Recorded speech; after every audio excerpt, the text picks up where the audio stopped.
Livery reveal and car launch season is upon us once again, and as always we've got F1 YouTubers putting pictures of the cars up and picking apart the bits that they like, that they don't like, and sort of saying, well, this logo needs to go here and that would make it look better. Like really intricate stuff, which is, well, it's par for the course at this point, isn't it? But the one thing that has got people up in arms this year, as much as it did last year, is the fact that the cars are seemingly less colour and more black. Like, how much more black can this be? The answer is none. None more black. If you know what today's pop culture reference is, have a cookie, but you're going to have to buy it yourself. And look, I can understand why people are upset about it. Why are these teams spending a lot of money on things like a New York-based car reveal when all they're going to reveal is a black car with stickers of company names dropped here and there? Where's the colour? Where's the identity? I remember Martin Brundle talking back in the late 90s and into the early 2000s that if you were to paint every car white and have every driver in a white helmet and a white suit, you'd have a hard time telling the cars apart. And in the late 90s we all had a hard time telling apart the Ferrari and Williams of the time because they were both similar shades of red. This is because over the regulation cycles the teams will start to copy what has worked on other cars. A lot of the teams have gone for that boxy Red Bull style side pod design. Aston Martin were the first ones to copy it, and now seemingly everybody's at it because, well, if it's good enough for Red Bull, it's good enough for them, right? And the same thing happens in competitive online video games as well. There are certain meta strategies that will get you an upper hand, whether that's in Pokemon, World of Warcraft, and even the setup hacks and exploits that crop up in racing games from time to time. R-Factor 2's detached anti-roll bars, ACC's max toe and camber trick, or that one that the NASCAR guys were running in iRacing with the reverse rake, so the car was higher at the front end as opposed to the rear. In Formula 1, any advantage will do. They don't care where they get it as long as they get it, and the current thing to get that advantage is to strip off as much weight as possible by removing all the paint. And this isn't the first time racing cars have been subject to this treatment. Back in the good old days when seatbelts were an afterthought and death was just part and parcel of the show because just a decade or so ago people were getting slaughtered in trenches, cars were painted in the national racing colours of the countries they were from. A bit like how international football teams have their own kits that have barely changed in 150 years, at least in terms of the colours. France had blue, the same colour that Alpine runs today, near enough. Italy had various shades of red, Britain various shades of green, and the Germans ran white, I think. Before one race where Mercedes had turned up with the W25, which was 1 kilo over the 750 kilo maximum weight limit. At least that's how the myth goes. Allow me to explain. This was obviously before the days of carbon, lightweight alloys and other next level engineering abilities. Mercedes had done some extensive modifications over the course of the design process of the car that had made the car too heavy. So the night before the race, Manfred von Brauchitsch, I hope I got that correct, said, "Lads, just take the paint off." In German, obviously, but the end result was a bare aluminium car. Mercedes spent the whole night stripping the paint down and the cars became the Silver Arrows. Auto Union followed suit soon after, and then after the war Porsche had silver cars too. As it was, silver became Germany's national racing colour. Even if the story was true, Auto Union wasn't stripping the paint off to reveal the silver car underneath just because it looked pretty. They were doing it because it made the car lighter, they were on par with Mercedes, and back then in the early 1930s, they were fighting for some of Mr. H's finest Reichsmarks. Although it has to be said, take that story with a pinch of salt. As I might have already said, and I think I did say, that's a myth. There are photos dating back to at least 1924 of Mercedes cars in silver, and the Mercs had been referred to as Silver Arrows as early as 1932. But Mercedes likes the myth, so we might as well just keep using it. So back to 2023 and 2024, the two main years of this fad, if you want to call it that. Cars showing up with as little paint or wrap depending on the cars, and most of the car being left as bare carbon to minimise the weight. Part of this might be because of the fact that in this day and age, Formula 1 cars are bordering a ton at race starts due to the fuel and the nature of their construction for safety. Minimum weight of these cars is bordering on 800 kilos, it's 798 kilos to be precise, and the closer that the teams can get to 790 kilos minimum dictated in the rules, the better. A lighter car is a faster car, a lighter car is a more nimble car, a lighter car is better on tyres, and so on, and so on, and so on. And the best way to get there without having a skeleton as a driver or scrimping on the sort of structural integrity of parts that now have to last several races, you might as well just take the paint off. That's the easiest way of doing it. This will have its critics, naturally, and most of the people criticising it have just two words to say about it. It's ugly. With one person saying they're surprised that the sponsors are okay with it, which is actually a good point. I talked about this in a video on this very subject a couple of years ago. Started 2022, I think it was. That video in itself was a response to the people on social media who were complaining that the car's liveries were just copy-paste of the previous year's car with no variety on the designs, no one switching things up, and that insert graphic designer on Instagram should have designed it instead, not realising that a couple of those graphic designers on Instagram had actually designed those liveries.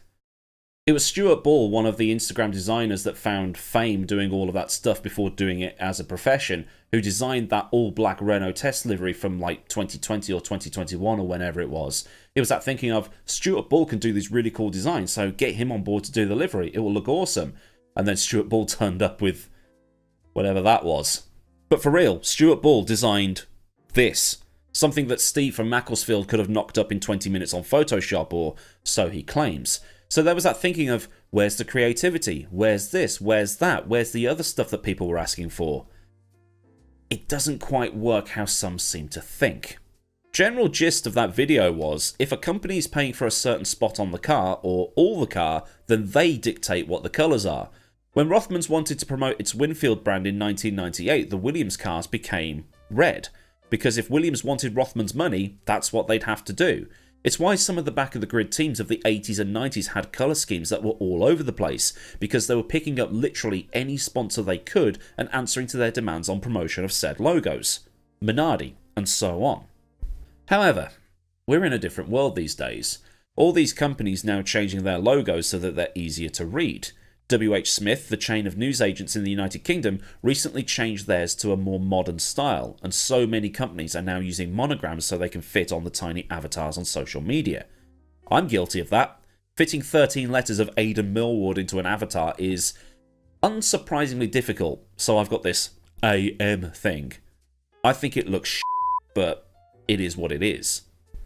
The advantage with these new crisp, clean logos that are more modern means you can use them on white or black backgrounds so that they're easier to read, easier to sort of promote, and you can just put them anywhere. A couple of years ago I was designing a livery for my car in a sim racing league, and I had to ask permission for certain logos to be used. So I went to the logo's owner and said, can I use this logo on my car? It's for this, this, this, this. I'm a YouTuber, blah, blah, blah, blah, blah, blah. And they said, yes, that's perfectly fine, but the logo must be black on white or white on black. It was quite hard to do on a car that was silver and teal, but I got it on there. And Formula One in the past has actually considered this.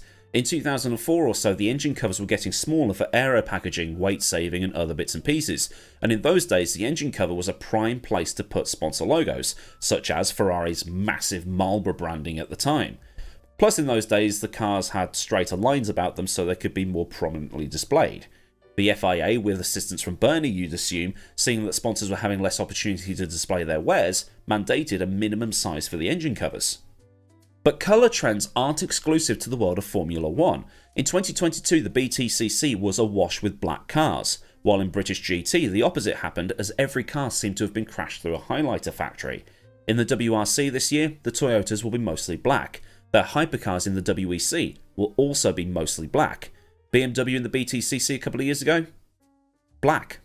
So now we have people on the internet suggesting that the FIA step in and say a certain percentage of the car has to be painted. But it's not as though you can't tell the cars apart as they are. The Haas has all those swashes of white. Williams, Red Bull, well, okay, they're mostly a colour. Williams is blue, Red Bull is purple. I think Red Bull have just basically gone for what they had last season. Why change a winning combo? The Sauber has that neon green about it. The Alpine has those splashes of blue and pink, so it looks like catchphrase from the 90s. The Mercedes has the silver, teal and red, and the McLaren looks like a can of Tango. Yes, they've all got a lot of black and exposed carbon on them, but you can still tell them apart. Plus, I don't see how the FIA is going to police this. If the FIA has to step in and say a certain percentage of the car has to be painted to appease the fans who want pretty cars to look at, it might be seen as some as more regulation in a heavily regulated sport. As mentioned by racefans.net, there is no rule that says how the teams reach that minimum weight limit. If that means stripping the paint off, then go for it. On the other hand, as a young kid in the 90s, the colours of a Rothmans painted Williams, or the many colours on the Benettons, or the acid trip that was the 1999 BAR were appealing. Same way that I found snooker appealing. Kids like colour. Each car and team had an identity, and that's what they rolled with. Jordan took that Benson and Hedges sponsorship and went mental with it, to the point where EJ managed to convince DHL to change their whole corporate identity to fit his yellow cars. But it's not 1999 anymore. As already mentioned, there's a raft of companies already changing their brands to fit the social media age, to have logos that easily fit on stuff and can be used on black or white backgrounds, and then monogramming the hell out of them. It's yet another balancing act that Formula 1 will need to work out. Do you want the cars to be on the weight limit, which is what the teams will want, or do you want them to look pretty, which is what the fans want? I mean, we could start by making the cars a little bit smaller and in turn reducing the weight. That might help, but I think that there's enough to tell the different cars apart. I don't think it's as horrendous as a lot of people are making out. You can still see what's what. I mean, there's the green, there's the orange, there's the black, there's the red, there's the green on the Aston Martin or whatever, but is it just a case of there's always a little bit room for more? But I don't know. This has been a thing that's happening, and this has been my opinions on that thing. If this thing has made you think things about the thing, then like this thing so I know I've done a good job. And for more things from this channel, subscribe to this thing and get the bell thing on so you never miss out on anything that I do around here. Massive thanks to the fine bunch of lads at Patreon for the continued support. And if you want to help support at a more personal level, then there is a link to Patreon in the description, along with links to Discord, socials, and other bits and pieces, including the F1 store where a lot of the new team kit is going up. The Mercedes and Alpine lines have just dropped, so if you're interested, you buy something, I get an itty bitty kickback. There's also super thanks and memberships if that floats one's boat. So until next time, I've been Millward. Have a great day wherever you are, and goodbye.